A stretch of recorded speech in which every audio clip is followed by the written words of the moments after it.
Hello and welcome back to the front room. It's good to be with you again. I wanted to introduce our dog Jamie, who has been with us for 4 years now. He's a great dog. He's very sweet. We're very grateful to have him. We got the dog because, the girls were asking for a dog, but also our youngest was afraid of animals. So we got a sweet, gentle dog, and he's been wonderful for our family. He's named Jamie after one of my favorite theologians, I'm just glad to have him around. Now, normally I try and make some connection between the part of the front room that I'm introducing you to and the theme of the episode that we're looking at. But I'm not sure there's any real connection between anything that we have and the Black Death, which is our theme today, other than the fact that Jamie has black hair, but that's kind of it. So we're talking about the Black Death today. We're in a series looking at COVID-19 in the end times, and we've been going through different pandemics and plagues throughout history. Last time we looked at how God reveals himself to us when things are apocalyptic. And this week I want to talk about hopelessness a little bit. When we're hopeless, we can sometimes lash out, while Jesus invites us to hope in him and live with love and grace instead. So the Black Death. The bubonic plague, or Black Death, was an incredibly violent disease. In about an 8-year period, it killed roughly 200 million people, as many as 200 million people in Europe, Asia, and Africa, which was roughly a third of the population, and in some places as many as 50 to 60% of the population was killed. It was violent, it was easily transmitted, and it was very deadly. The plague traveled really easily by ship, and so port city after port city saw outbreaks, and then the spread went from port cities through the surrounding region. And we get our word quarantine from one way that port cities eventually found to combat the disease. When a ship would arrive into port, sailors were forced to remain isolated for 40 days to make sure that no one had the disease. Quarantine comes from the Italian word for 40 days, which was the period of isolation. It doesn't mean isolation, it means 40 days, which I found was interesting. The Black Plague had a huge impact on Europe and the rest of the world. The plague eventually helped the development of the middle class, and was one factor in the beginning of the Renaissance. It also brought about increasing meditation on death in art and culture, plus a mindset that led to more thinking about earthly life rather than heavenly things. The religious impact was pretty significant also.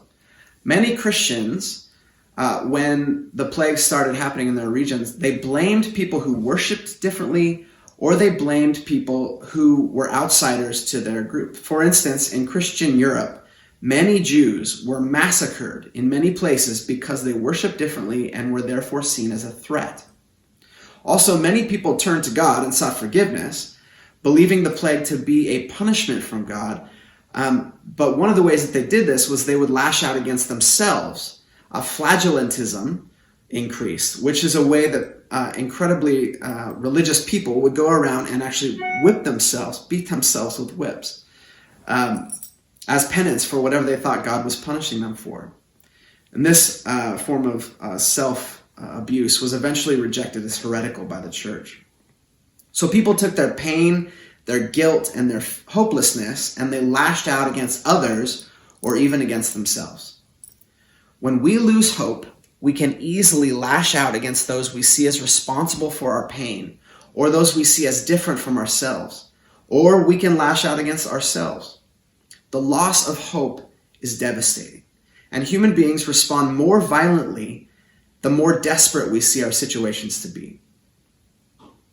I want to look at 1 Thessalonians 4 in a minute, but just to set up for you, in 1 Thessalonians, Paul is writing to a church who is beginning to lose hope. Those who follow Jesus in the town of Thessalonica believed that Jesus was returning soon. They believed that he was going to return during their lifetimes.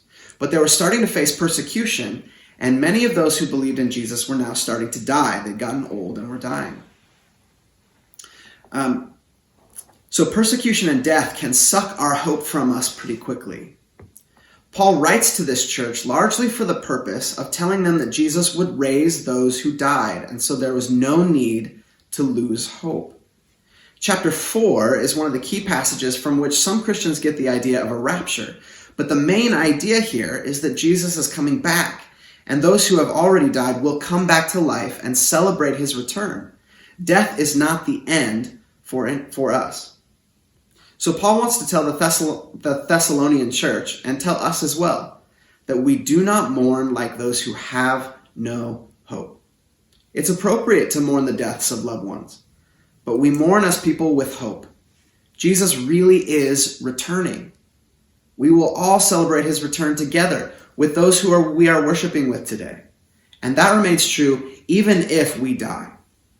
So let's look at 1 Thessalonians chapter 4, starting in verse 13, where Paul tells the community there, "Brothers and sisters, we do not want you to be uninformed about those who sleep in death, so that you do not grieve like the rest of mankind who have no hope.